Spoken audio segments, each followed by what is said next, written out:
নমস্কার, বাঙালির পেট পুজো চ্যানেলে আপনাদের সকলকে জানাই স্বাগত। আজকে আমি পুঁইয়ের বীজ ভাজা করে আপনাদের সঙ্গে শেয়ার করব। এই রেসিপিটা দেখানোর মতো হয়তো তেমন কিছুই নেই, তবে আমার একটা ভিডিও ছাড়া হবে বলে ভিডিওটা আমি শেয়ার করলাম। প্লিজ আপনারা একটু সময় দেখুন। এই পুঁইয়ের বীজ কিন্তু ভাজতে খুব অল্প সময়ই লাগে, তাই খুব অল্প সময়ে একটা ছোট্ট ভিডিও আমি তৈরি করে আপনাদের সঙ্গে শেয়ার করছি। আমি পুঁইয়ের বীজ ভাজা করার জন্য বেশ কিছু পুঁইয়ের বীজ নিয়েছি। আর এই পুঁইয়ের বীজ ভাজা করার জন্য কিন্তু এই পাকা পাকা বীজগুলো হলেই খেতে বেশি ভালো লাগবে। সবুজ বীজগুলো নিলে কিন্তু খেতে খুব একটা ভালো লাগবে না।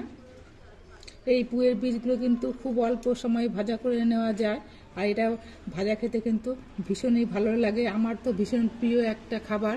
আমার কর্তামশাই এই জন্য বাজারে পেলেই কিনে নিয়ে আসে। এটা আমাদের বাজার থেকে কিনে আনা হয়েছে। এবার এটা একটা আমি গর্ত মতো জায়গায় নিয়ে নিচ্ছি, কারণ এটা বেশ ভালো করে ধুয়ে নিতে হবে। বাজার থেকে কিনে আনা হয়েছে, অন্তত 3-4 বার কিন্তু এটা ধুয়ে নিতে হবে।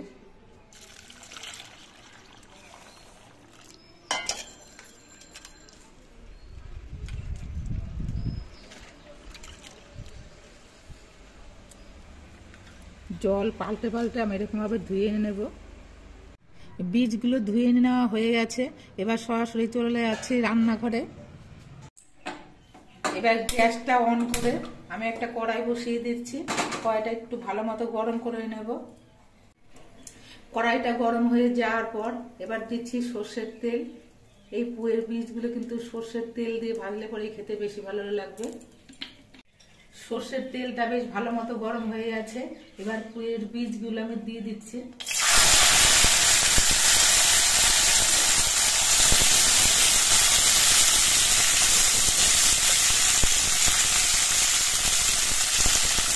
পুঁইয়ের বীজগুলো দিয়ে মিলে করে তেলের সঙ্গে ভালো করে মিশিয়ে নেব। এবার এর মধ্যে দিয়ে দিচ্ছি পরিমাণ মতো নুন, আর অল্প করে একটু হলুদ গুঁড়ো। আর কোনো কিছু দেওয়ার প্রয়োজন নেই। এই নুন আর হলুদ দিয়ে মিলে করে ভালো করে মিশিয়ে নিতে হবে। আর পুঁইয়ের বীজগুলো কিন্তু বেশ কিছুক্ষণ ভেজে নিতে হবে। নুন দেওয়ার পর পুঁইয়ের বীজ ছেড়ে দেবেন, অল্প অল্প জল বেরোবে। এতেই কিন্তু পুঁইয়ের বীজগুলো বেশ ভালো মতো ভাজা হয়ে যাবে। আর গ্যাসের ফ্লেমটা কিন্তু এই সময় নামিয়ে যাবে দেখে নিচ্ছি।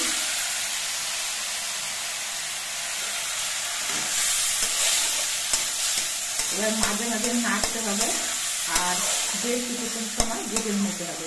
খুব বেশি সময় লাগবে না, অল্প সময়ই ভাজা হয়ে যাবে। পুঁইয়ের বীজগুলো যখন সবুজ থাকে সেই সময় সবুজ বীজগুলো কিন্তু আমরা অনেকে খেয়ে থাকি। আর এই লাল বীজগুলো যারা খাননি এখনো পর্যন্ত, তারা একদিন এইভাবে লাল বীজগুলো ভাজা করে খেয়ে দেখবেন, আপনাদের কিন্তু ভালো লাগবে। আর খাওয়ার সময় দাঁতের মধ্যে পড়ে, বেশ ফুটফুট করে চিবিয়ে খাওয়া যায়। এটা কিন্তু ভীষণ মজা লাগে খেতে। যাদের দাঁত আছে তাদের কিন্তু এই পুঁইয়ের বীজগুলো ভাজা খেতে খুবই ভালো লাগবে। আর যাদের দাঁত নেই তাদের হয়তো খেতে একটু অসুবিধা হতে পারে।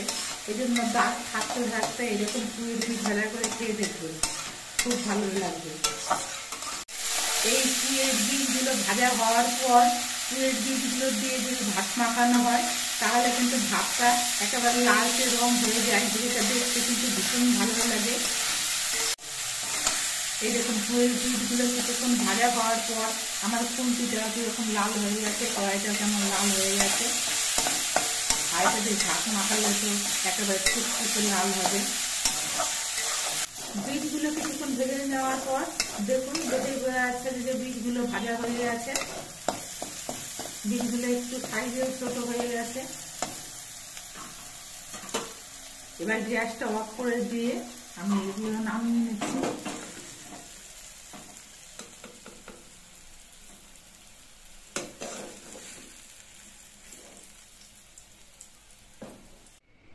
আমি কতটা পুঁইয়ের বীজ নিয়েছিলাম, ভাজা হওয়ার পর দেখুন পরিমাণে কতটা কমে গেছে, খুবই অল্প হয়ে গেছে। আপনারা দেখতে পেলেন আমি কীভাবে পুঁইয়ের বীজগুলো ভাজা করলাম।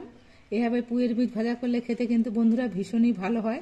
আপনারা যদি না খেয়ে থাকেন, একদিন এভাবে পুঁইয়ের বীজ ভাজা করে খেয়ে দেখবেন, আশা করছি আপনাদের ভালো লাগবে।